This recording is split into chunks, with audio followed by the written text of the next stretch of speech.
just sort of blindly, loyally following Chris's bets. So at this stage, it's going pretty well. Yeah. Yeah, I'm pretty proud, Stevie, because we have had a winning weekend since we started, which is nice to have a good start, right? If we started off bad or slowly, we chased them, so it's always good to start off well. So I'm pleased with that. Yeah. No, listen, if you could do my taxes as well, that'd be great. Oh, don't! I'm starting that, and it's a nightmare. Yeah, no, listen. At the rate we're going, I might almost be able to like put up my car based on the bets by the end of the year. You know, if we're going, if Felix is doing well, but as long as you're not paying £5 a unit, are you? It's going to take us a long time. The sad thing is not even £5 a unit. It's still probably going to take me the end of the year. Especially with the way the petrol price keeps going up, every single time I'm going to get close to that, like half a tank, it'll go up again. So tough times down here. It's get down up to stage 6. Well, stage 8 load shedding disguised as stage 6. So it's fun. But we move and we continue to move. Right, chat. We've got a lot to talk about and I'm going to start with the very big news. Because last week there I was doing a watch along, watching the Bulls run in try after try against the amateur side. They pass off a zebra. And all of a sudden, I get a whole bunch of messages on my phone blowing up that Jacques Nienaber has decided to move on from the Springboks after the World Cup and will take up a position with Leinster. Now, it's a very interesting move. It's a very interesting situation. And I think that we're now almost a week later. It's been interesting to see the different takes. Some people very upset about it. Some people celebrating. Some people say he should walk away already and that his mind's not going to be in on the World Cup and stuff like that. So it's been an interesting reaction. For me, I think what's always interesting is to see the reaction of where he's going and to see what that sort of reaction. And by and large, I think the Leinster fans are over the moon. Because as much as people might not like him, might not have the best win percentage, I think at the end of the day, he's coming in and he is one of the best defence coaches in the world. And that Leinster side, it's not like they need too much, but it's definitely going to add more to it. So I'm going to work my way down. Chris, we'll go with you. What was your first initial reaction when you saw the news? What? WTF? I'm going to swear, yeah.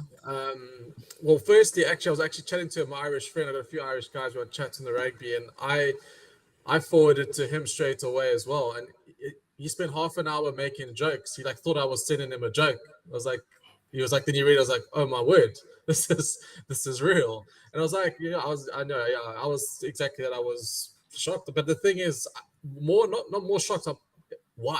Why have Leinster appointed? I'm not want to be disrespectful to but like Leinster perfect. What I don't know what real value he's supposed to add when he's all nice, not too disrespectful or whatever. But like he's worked with Rassie most of the time. That's a big fish to go in there basically on his own. I'm sticking my neck out. I don't see it succeeding. But good luck to him. And that's all I say. He's done well for the books. He's got his opportunity. I have no idea why Leinster did it. C'est la vie, good luck. You probably might be out of a job in a year. And that's all I've thought about it now, because for the main focus now is that he does the job for the World Cup. Gets us hopefully another win there. And that's all my focus on him right now. And Reece, your first reaction? Yeah, I'm also very much similar to Chris. I'm also kind of wondering why Leinster did it. It's making me second guess myself, because I'm not entirely sure what they see in Jacques Nienaber that we're all missing. And that's not to say that I think Nienaber is a bad coach. I think that he's mediocre, or maybe above mediocre. I think that he's Oaks are savages. Oaks won us a World Cup, dude. He won a World Cup. He was passing water bottles at the World Cup. Guys, we won the World Cup with a defense. Our defense won us the World Cup. His defense won us the World Cup. The disrespect to this lad. Say what you want to say. But let's just be honest. Rassie is the brains behind that whole World Cup, and I don't think much has changed even since Jacques Nienaber took over. So I don't know. Maybe we're missing something here, and I hope that we get proven wrong. I question the timing a little bit. Very Ian Foster-like, although not on the same level where he was being pushed. Obviously, Foster was pushed out, and Nienaber is left voluntarily. But I wonder why they didn't take any lessons on board with that to say, well, maybe we should be delaying this announcement for later on, or maybe they just don't think it's going to disrupt things that much. Maybe the whole camp is quite happy for Nienaber, and they're all in it to win this World Cup, and then they'll part ways afterwards amicably. I think that's probably the more likely situation. So apparently, and one of the journalists was very upset because apparently reports were about to break the story that he had signed for Leicester. So apparently that they were about to do this whole big reveal, exclusive Jacques Nyomba leaving, and apparently that forced them to jump the gun. Which, if that's the case, I actually don't mind, to be honest. You'd rather hear from the official source and then to be very transparent and say, this is what's happening. The announcement's there, now it's done. Don't worry about it for the next 6 months. Now we can shift our focus. When you say jump the gun, though, we don't know when they were planning to announce it. I mean, to me, if they had announced it any later, it would have been severely disruptive. Now it's sort of okay. It gives everyone time to settle into this reality. Yeah, I think it's actually not the worst time, to be honest. I said we're 2-3 months still. I mean, from away from the international season, we still got May, June, so it's plenty of time for everything to die down. Can I just quickly just think now that I haven't even thought of, like I said, I hadn't thought about it. Now it's thinking to me, maybe this hire is because when Leinster do lose, it's against a powerful rampaging team like La Rochelle and the Bulls, possibly a Toulouse could. And maybe he is the final cog to bring something that when they come up against a team like that, he's got something like this Springbok mentality to bring them over. So I can't see, because other than that, they seem to have what they need. So I can only think they want to bring that flair, whatever, thought into the process of them actually getting over the line. Because it looks like they've got a factory of these oaks coming through. So it looks like they're going to be strong for years and years. So that was my final thoughts. Yeah, look. I mean, with Stuart Lancaster leaving, there was always big talk about who was going to come in and what type of person was going to come in. I just think it shows the pool that Leinster have and how elite Leinster are at the moment, that they can sit there and I said the other day they're the best side in Europe, and we said, oh, how can you say it? They haven't even won the Champions Cup in the last couple of years. But I mean, I think in the last 5 years there's been 5 different Champions Cup winners. So I don't think that's the best measure to determine who's the best side. But if you look at how many finals they've been in, how many times they have won in the last decade, and right now they're about 90% of the best team in the world. So I do think they're the best side in the world. And for them to sit there and go, right, we're losing Stuart Lancaster, we back ourselves as the best club in the world, but what can we do? And for them to go and say, you know what, let's go and poach the Springbok coach and bring him as an assistant, shows you how big the pool that Leinster have at the moment, and the fact that they're not resting the laws and looking to innovate. Carl, your sort of thoughts on the whole thing? Well, I think it's almost the same kind of scenario as, well, I mean, Stuart Lancaster is what built Leinster into obviously continued their power, but has changed them a little bit, and they're dominating basically everyone at the moment. But I mean, remember when Stuart Lancaster was head coach of England, everyone hated him. Everyone thought he was shit. I actually quite liked Stuart Lancaster as a coach. I thought he was one of our better coaches in recent years. Well, let's be honest, the England fans are never a particularly good measure when it comes to deciding whether a coach is successful or not. Yeah, but I can't exactly say the Bot fans are either. You make a good point. You make a very good point. We're about as bad as each other. The only difference is England has money. Yeah. Oh, wow. No, he's not wrong, dude. We're poor out here. Dude, our players are flying economy to Qatar and arriving in like the UK 24 hours after they've left Cape Town, dude. It's tough out here. Just a little private. Hey, I had to do it. They have to do He's not wrong. No, I don't know. I think the whole the defense mentality is a good point. Although considering how strong their defense can be at times, we'll see how it goes. I think it's unlikely that he'll fail at Leinster because he's got like basically the best platform in the world. It's like essentially someone being handed the Crusaders role and being like, right, all you have to do is the same thing. Look, that's kind of how I feel about when he took over from Rusty post World Cup. He was handed a platform, which was, I mean, that squad after 2019 was rolling by itself for at least 2 years, So, in a way, that's the same as when Eddie Jones took on England. I mean, he had arguably the best young team in the world, and for 2 years became unstoppable, and then basically ruined them. Yeah. So I guess we have to. I guess we have to wait for his tenure to be a bit longer in this new role and see what happens. I was surprised because I thought it was going to be Rassie that stepped away, and Ninaba would take us for another 4 years. That was kind of what I thought the plan was. I don't know. I kind of always, and sorry to Brain was talking about it, and he said those two have always been a package deal since for like the last decade, basically. You know, apparently they met back in the army days. They've been mates for like years and years and years and years and years. So that's why it was interesting in like the press release, and I wonder if it will be the case where they emphasize that Rassie's got a contract for another 2 more years. And they emphasize that in the contract to say he's locked in for at least until 2025. Because it's interesting, because I mean, for example, if Leicester come out and said that they'd appointed Rassie as the director of rugby and Jacques was coming in as a defence coach, you can go and sit there and think, hell, well, you know, because they always seem to go to. So it's interesting to see what will happen with Rassie now.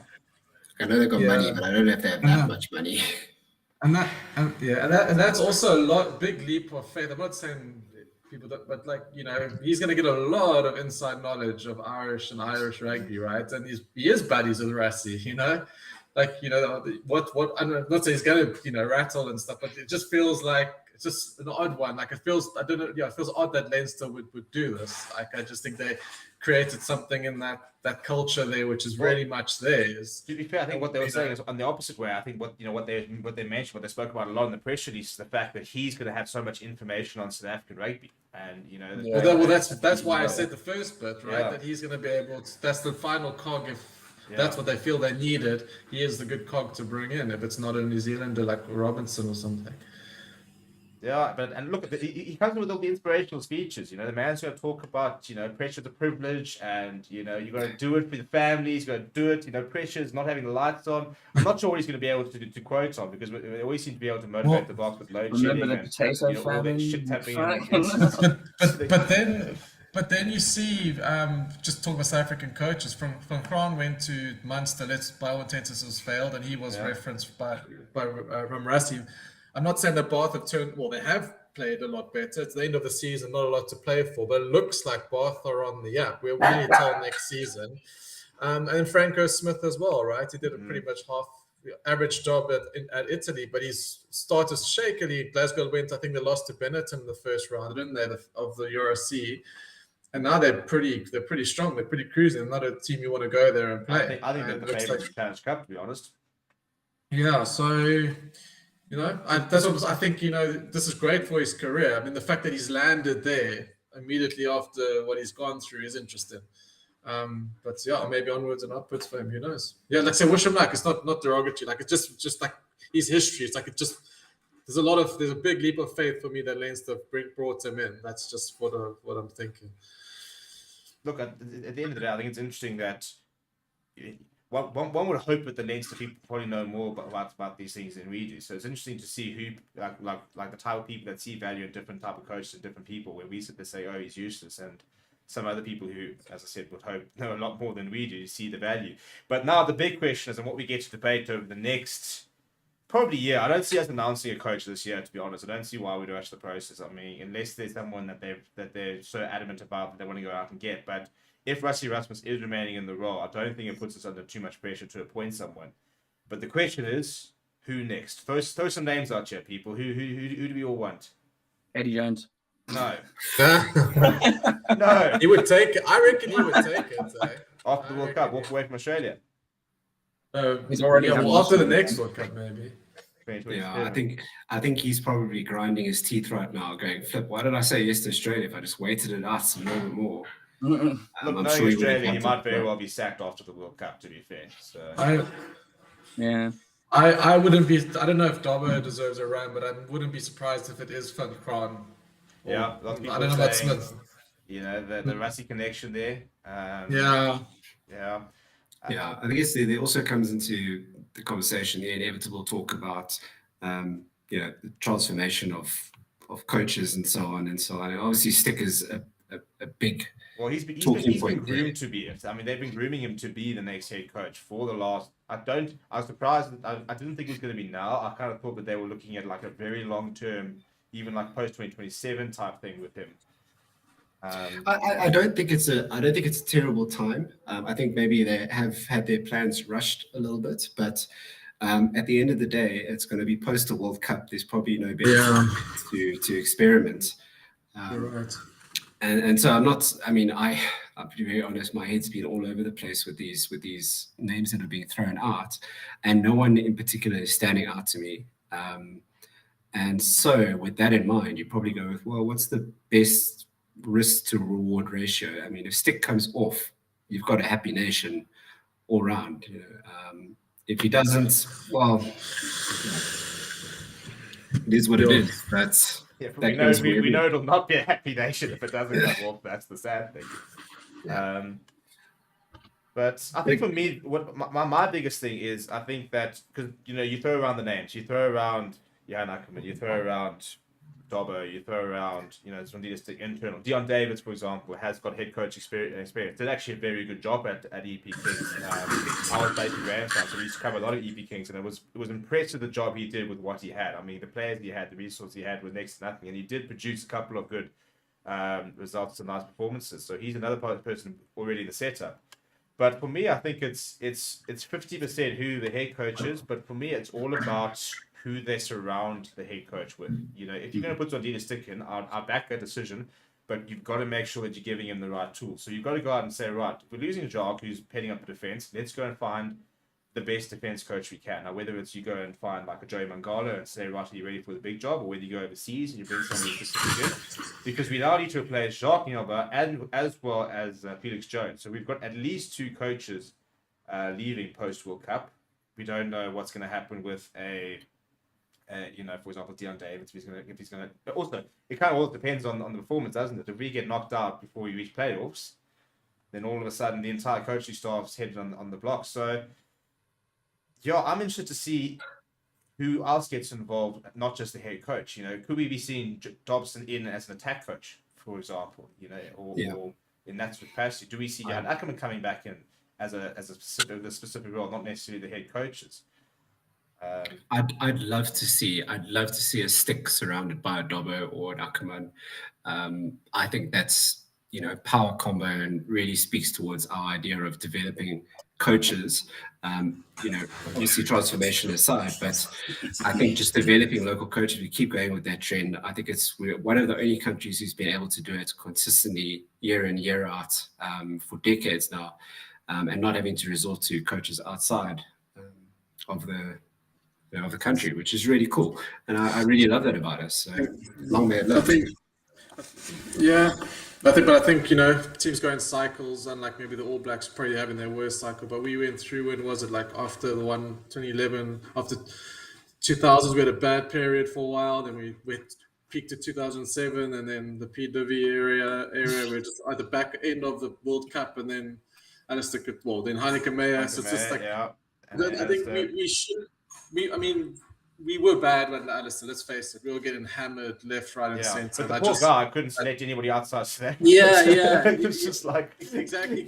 No, exactly. I just think we are with our talent. We're in a good period, and I still think even this World Cup side, even though more than half are going to be the same guys from last World Cup, are still going to be around, and we always got talent. You're right. It's more than just the one person, Yeah, he's not as I know he's not obviously South African, but he's had so much experience with the Sharks. Is John Plumbury not worth having a look at? So my next question, I was going to come to you, Carl, actually forward, is could we see an outside and a non-South African head coach? Personally, I don't think an outside coach will work. I think that to be successful as a Springbok coach, you need to understand. Yeah, and maybe that's why John Plumtree is an option, but you need to understand the South African landscape. You need to understand South Africans. You need to understand what's really at play. As we mentioned, transformation, whether you like it, whether you hate it, you love it, it is a reality. It is something that has to be dealt with. And Rusty and Jacques have been so successful because they tackled it on head on, and they didn't try and keep it as a weird thing in the corner. They basically embraced it and said, this is a reality. We actually have to work towards it. So I personally think that we are not ready for an Eddie Jones, for example, or like if it raises because you have to understand how the South African rugby structures various work and stuff like that. But Carl, any options for you that you think would be good from an international perspective? The only one that really jumps to mind because of obviously Scott Robinson signing with the All Blacks is John Plumtree. Yeah, I mean that's and he's perfect because he was in Durban for so long. Yeah. I think that's a great shot, actually. A really good outside bet. But I think I'm with Steve here. I don't think that South Africans. I don't think it'll happen. But I wouldn't. I think he's the best shot because he was at the Sharks for so long. Yeah, I agree. He's That's almost really like an convincing. honorary South African. Yeah. Yeah, I must admit, I'm not sold on the Van Graan chat. I don't. I mean, I think Munster was a bit of a. It wasn't the best thing. Bars may be looking out, but I don't think we've seen a lot. For example, I said like a Franco Smith, for example. I mean, he failed in inverted commas in Italy. I think he did some good things there. I think at the end of the day, I think I admired the approach where he walked in and said, you know what, I can go and pick the best players right now and be half competitive, or I can say, stuff it. I'm going to go and find a bunch of youngsters, and we're probably not going to be particularly competitive the next 5 years, but maybe. You know, in 5 to 10 years, you can actually start becoming a side that's not just a walkover. And I don't think it is yet, but I think I still have faith in a couple of years Italy will be a lot better. You keep riding that train, my man. Come on. I love Italy. Italy is the one like actual. They're not even minnows. They're decent, but I really want one of their jerseys. Their white ones are so nice. Oh, that new away one. Yeah. The navy and the. On the jersey this season was so sexy. Can we talk about how disappointing the French jersey is for a World Cup, a home World Cup? I actually haven't seen it yet. It's just a blue shirt. It sounds about right. It's just it's literally. What more can you do though? But they started with come on. They started with the blue shirt template. They then added the logos and went, yeah. Actually that's fine. Okay, Yeah. but At least something.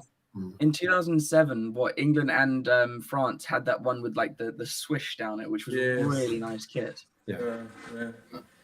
was very nice. It's fine. Actually. We'll always have Argentina, who always got nice kits. So we'll always back them to lead the shirt. The shirt. Argentina. Yeah, they're always winning. Yeah. And then we're getting a Nike shirt this year.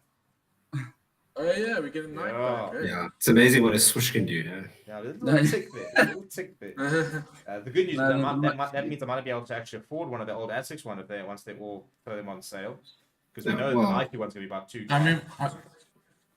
I remember I used to love those Nike jerseys back in 98, 99. I remember also that gold for Springboks, that gold thing on the top of the shoulder, which wasn't too bad. Well, Chris, I'm glad you can remember that.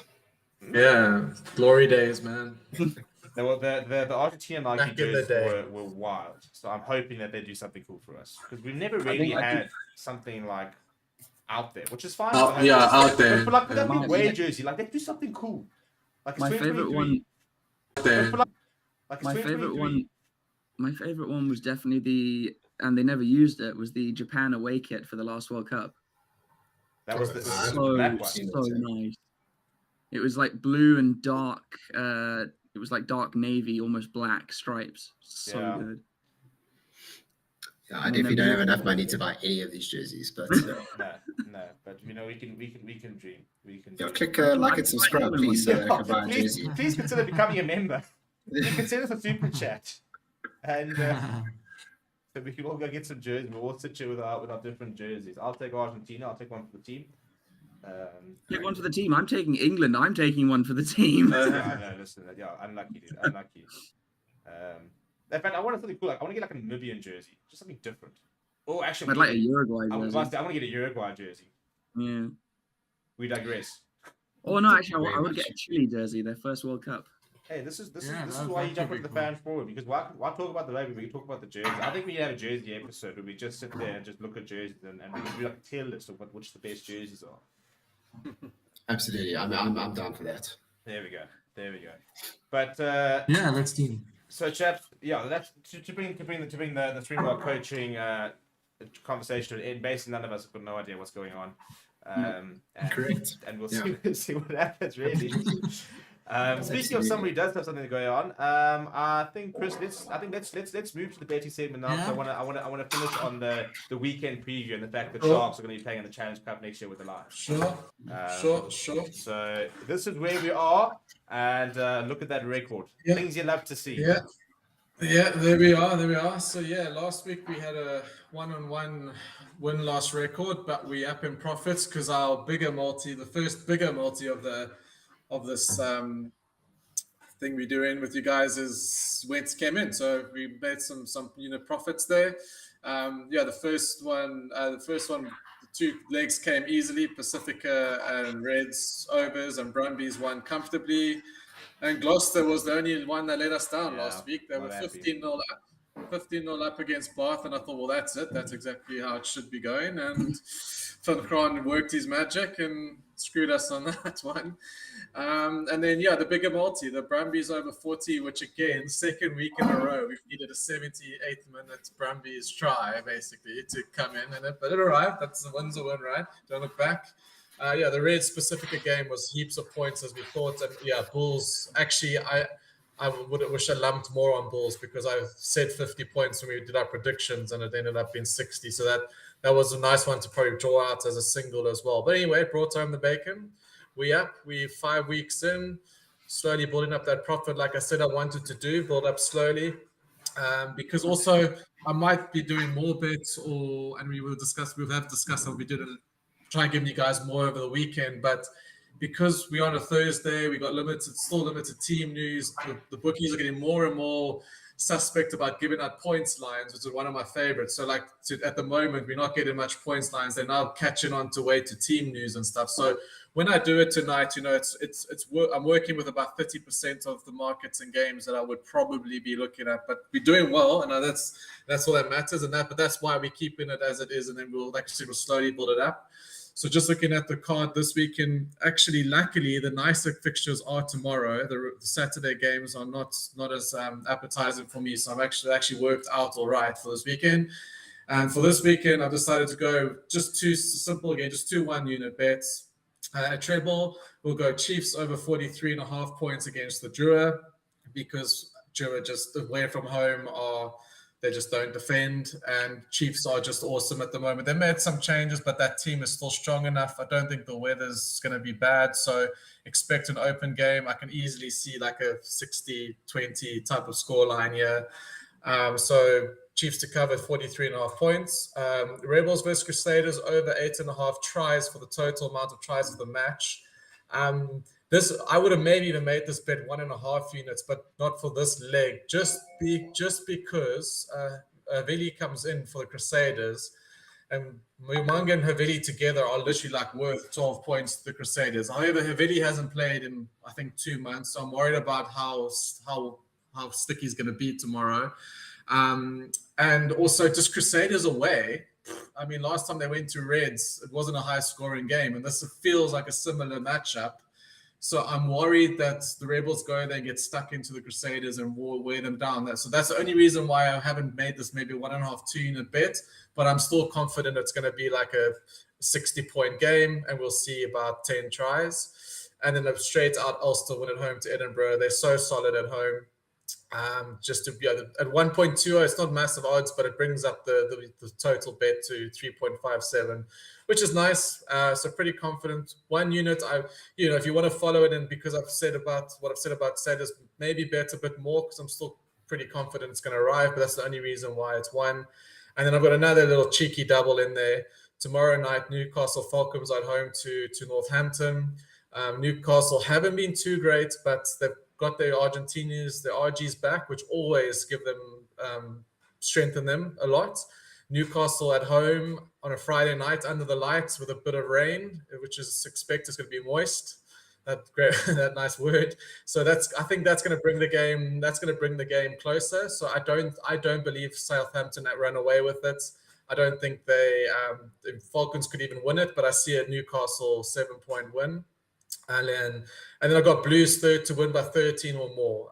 The cap was at 17. On team news, Blues are pretty much full strength. Waratahs have made loads of changes. They're at Blues.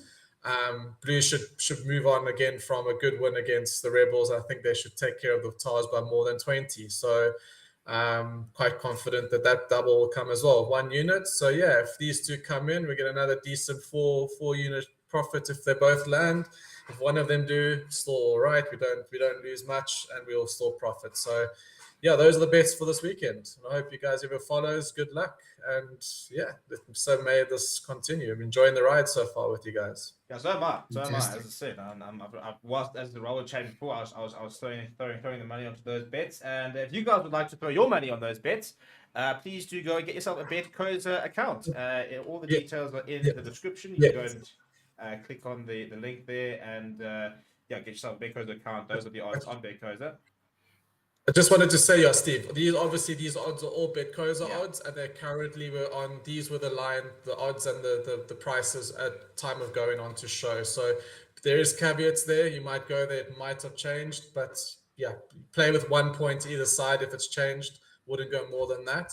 But these are all through bets.co.za. And yeah, obviously, if you want to follow other tips, so you can catch me on Twitter as well at the Crow Tips. But yeah, let's do it. Let's smash another profitable weekend. We have another losing record weekend here. Things you'll have to see. Yeah, the stadium for the Argentina jersey starts now. I think that's where this is all going towards. So yeah, we're gonna have to keep winning so I can get myself a Los Pumas jersey, especially with the new logo. By the way, have you all seen that they have rebranded? And I'm a little confused. Well, for years and years and years, they were called Los Pumas, and yet didn't have a puma on the actual jersey. Fair enough. Yeah, it was a Jaguar. Jaguar. There was never a puma in that badge. Sorry? Am I gone mad? There was never a puma in that badge. So, no, it was a Jaguar. It wasn't Jaguar. That's it. Yeah. That's right. Yeah. So it was like one of those like weird rugby facts where it was like the pumas. I mean, it's like the Lions running out with like a leopard on their shirt. So I suppose it makes sense. I'm gonna miss the old logo with the spots and stuff. They just gotta be careful not to annoy Jimmy Stonehouse running around shouting "Los Pumas." Jimmy Stonehouse is somebody that some people have been saying give him the box job, which would be that would be fun. How's that for promotion from going from a Curry Cup side to hitting up the box? I would support that. I mean, if we go down one, at least we're going to go down wondering. No, exactly. It's going to be different.